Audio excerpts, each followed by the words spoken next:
We've seen some extraordinary results in the history of the Premier League, and that is in the top three. You can have your own top three, but whatever you have in the top three, that match is in it, and you were there. Yeah. What was that experience like? That's a new entry at number one. I think it is number one. For me, that's the most extraordinary result in the history of the Premier League. It was toxic. The atmosphere was terrible. One goes in, two goes in. When it gets to three, people are flooding out. Thousands, I'm talking of thousands. And the atmosphere completely changes. And I don't know where to start with the performance. It was awful to watch. Liverpool were outstanding. How was the start, Dion, from kick-off? They were okay. Positive? Mood was good? It was positive. Mood was good? Mood was better than what it has been, to be fair. They started okay for the first 2 minutes.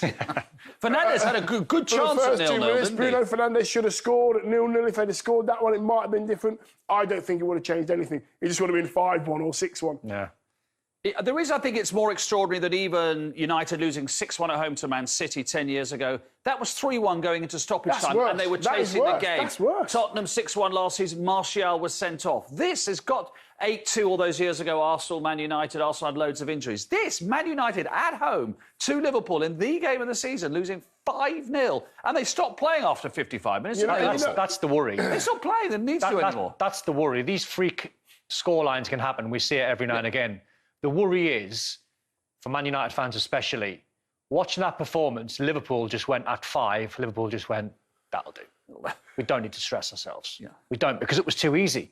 I can't remember an easier game. All right, we might look at Chelsea versus Norwich, but these two teams going at it, the two biggest clubs in the world, and one being so dominant. I can remember before the game, I was having a discussion with Pal. My Pal was going, how's the game going? And I said, everything about what I see from Man United this season, everything about my football eyes and my brain tells me that Liverpool should win this very easy. But Ronaldo might just turn it on. Bruno might just turn it on. The Old Trafford crowd will play their part. Joke last week, I said it in jest about the Harlem Globetrotters and what Man United are, and they're a team full of individuals.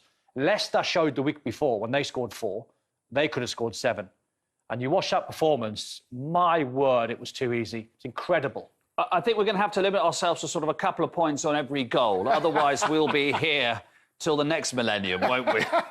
Really. We need to dissect these goals. There's so many things wrong with these goals. It's OK, just try and enlighten everybody around the world what he did. I mean, Liverpool were brilliant. We don't want to take this away and go, Man United, useless. Liverpool were brilliant. But we have to dissect Absolutely, what's happening at So let's start at the beginning, then. Let's have a look at the first goal. Right, so I'm going to play this, and I'm going to let it go for the first few seconds ago where Man United are trying to close the ball.